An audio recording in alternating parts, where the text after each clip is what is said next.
Today, we're going back to the 1990s, not for the music or the fashion, but for a knitting book that has stuck in my head for decades. Patricia Roberts' Variations. I used to own this book, and then I didn't, and now I do again.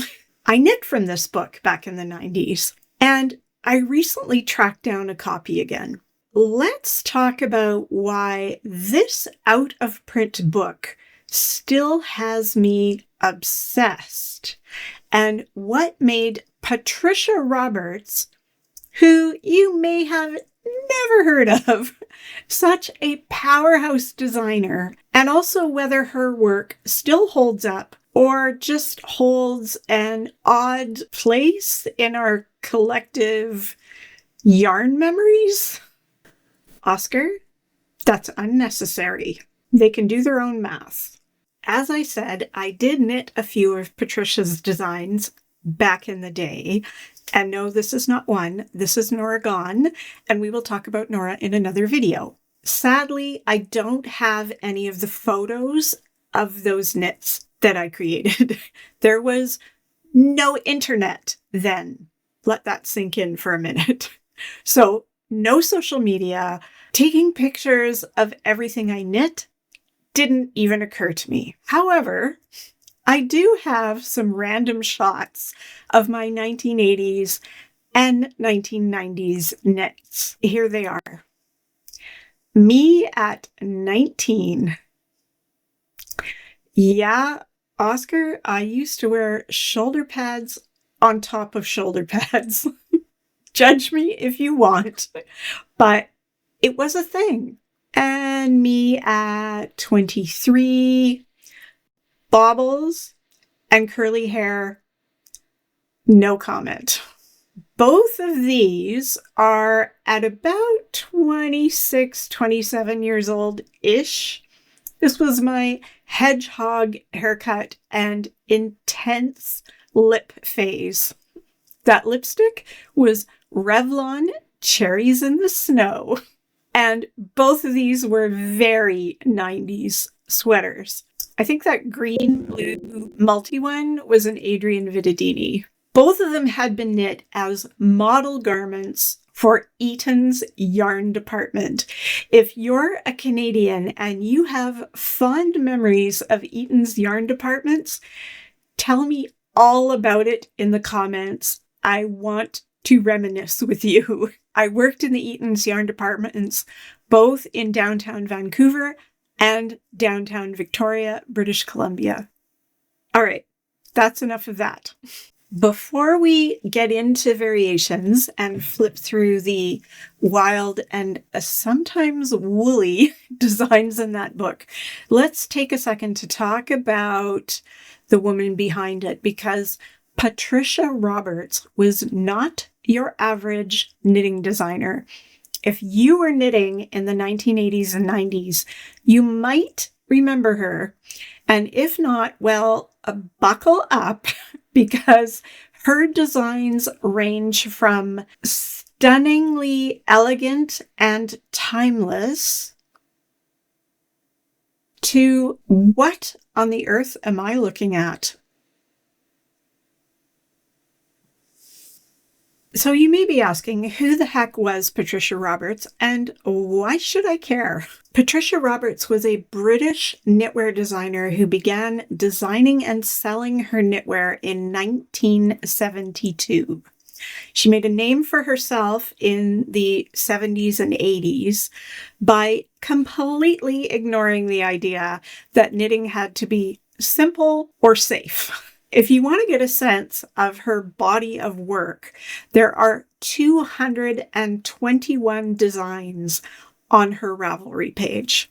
I'm guessing that there are a lot more out there in the world. As I noted earlier, the vast majority of her designing happened pre-internet, so not everything would have been captured. She had a serious talent for texture and color.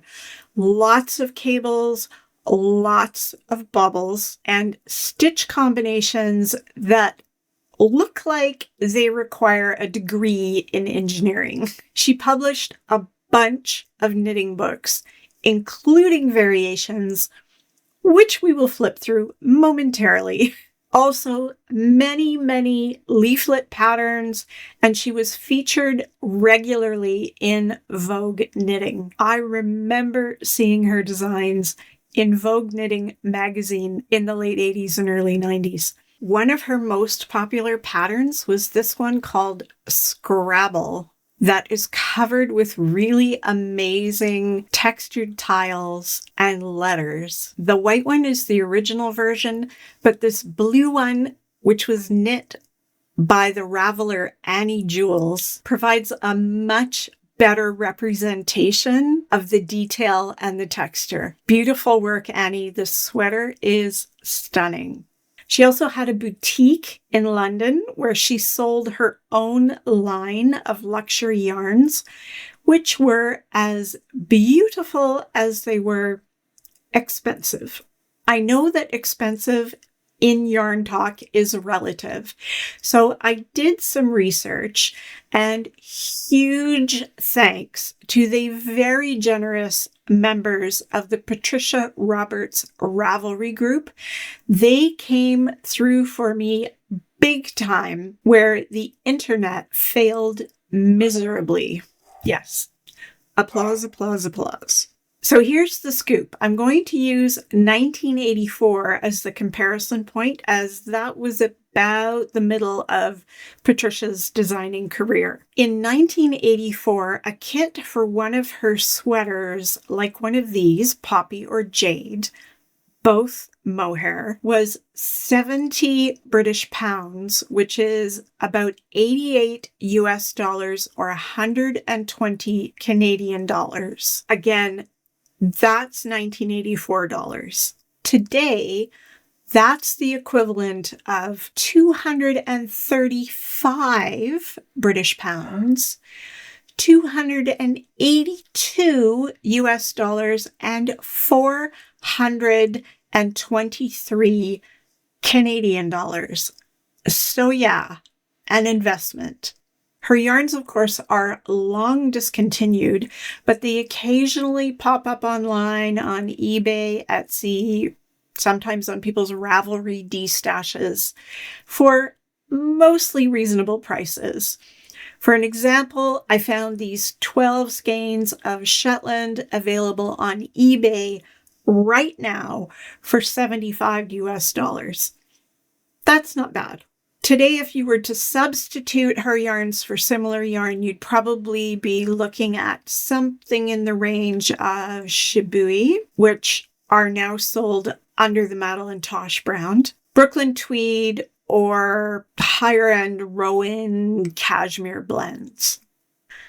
Don't be a yarn snob, Oscar. Now, the sad news is that Patricia passed away in 2020 after a battle with frontotemporal dementia. The internet doesn't know how old she was, but I'm guessing she was likely in her late 70s based on her designing timeline. However, me, personally refuse to let her legacy disappear because her body of work is simply fascinating and inspiring, and I am obsessed. So with that in mind, let's crack open variations and see what's inside. Will we find exquisitely crafted, timeless knitwear?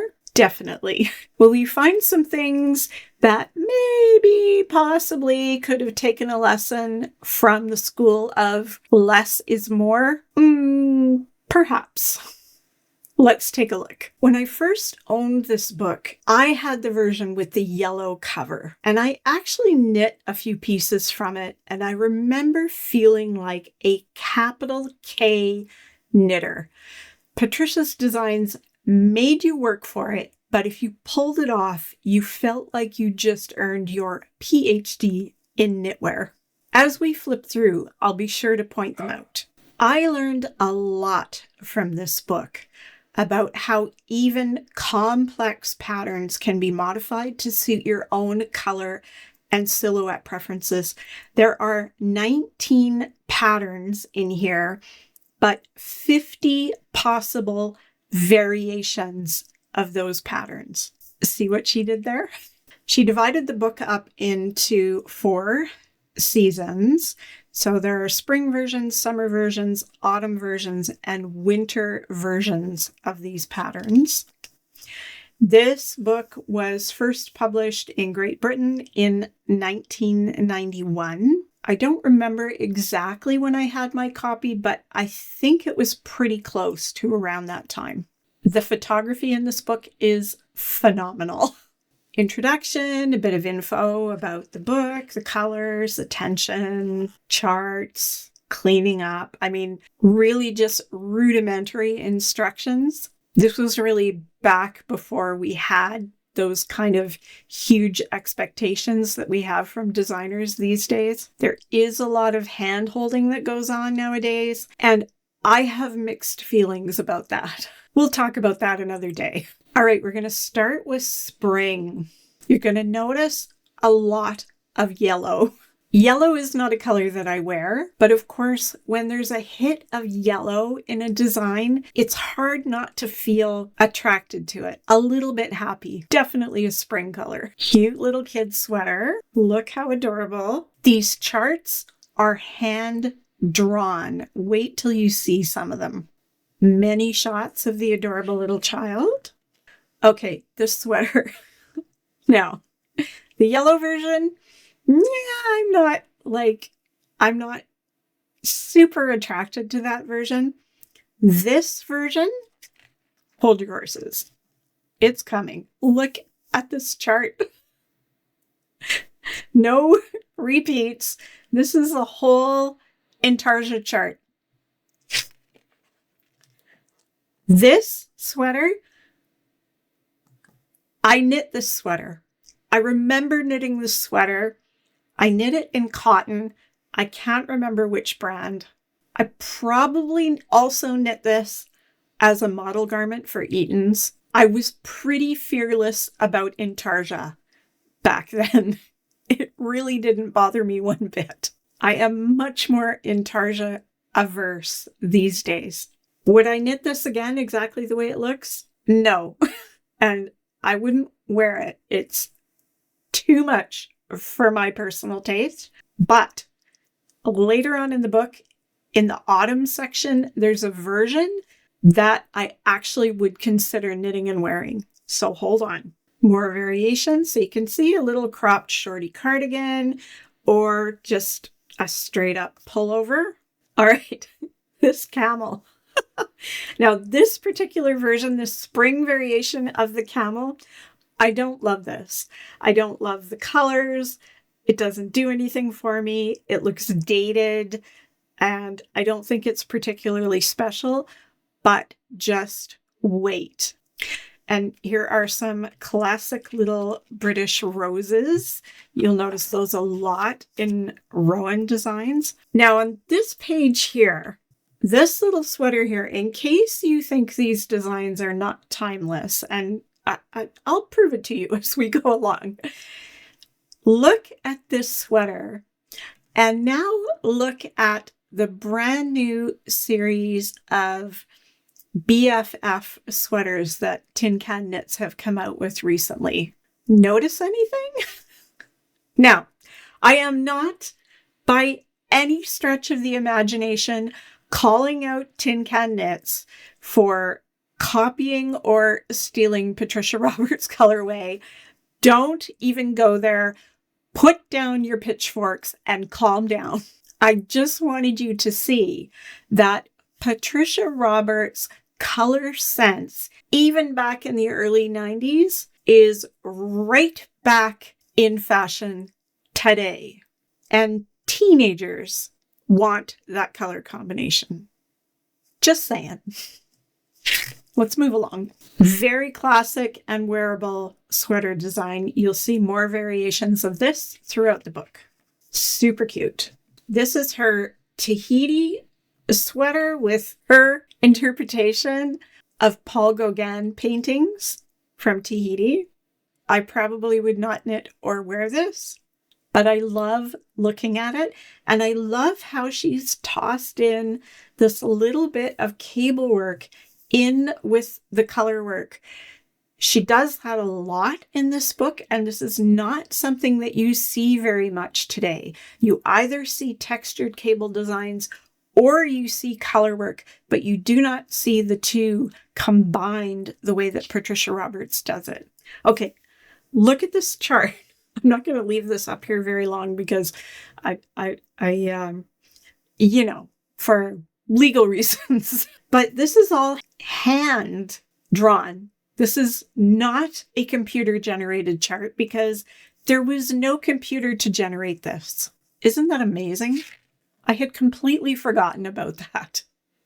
The other thing you won't find in this book, so here's another variation of the Tahiti sweater, cropped elbow length sleeves in a light background. Like, so cute. This gives you so many ideas about what you can do with a sweater. This I love. I would knit this exactly as it is today and wear it all summer long. I may even do that. I absolutely love this paisley motif that she's got. You'll see it in some other designs coming up. I love that the back is simple blue and white stripes and the front has all the fancy stuff. I don't love that the base fabric is moss stitch. I have never been a huge fan of moss stitch. It's like ribbing your entire garment, but the drape and the texture and the combination of it with the paisley and the color work, like, I don't know, it does something for me. What do you think? Does it look too complicated? It's true. Her designs were a smidge complicated. Hand-drawn chart. Look at how cute this is. Totally wearable today. All right, summer. So seriously, this picture, like I said, yellow is not my color. I don't wear it. I would never wear a yellow sweater like this, but there is something about this shot that just does it for me. I love the whole thing. I love the yellow with the black pants. I love her sunglasses. I love her hair. You may notice that in that picture of me when I was 19, I had this hair because I would spend 6 hours at the hairdresser getting a spiral perm. I know. And I absolutely love this paisley textured design. And yeah, more moss stitch, but I love it. This is the same pattern as this. Same pattern, just with color. Tell me that doesn't inspire you. I don't know. Maybe it doesn't, but holy moly, does something for me. More hand-drawn charts. Can't get over that. Cute, parrots, lots of color, not my thing. But I can see people knitting and wearing this today. 100%. Hand-drawn charts. Parrots. So cute. Another variation, cardigan, shorter. More summer variations of the roses. Yet another variation of that paisley design. A short button-up vest with pockets. Pockets. You gotta love that. This cabled sweater has fish on it. It's really cool. This one, lilacs, not for me, but very pretty. We'll just flip right past lilacs. This bobbled textured sweater has really cute motifs. I personally am not a big fan of doing bobbles.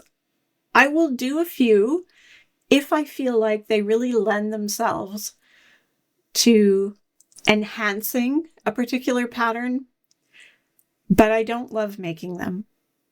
They really slow you down, and I don't particularly like things hanging off my knitting. This angelfish sweater is amazing.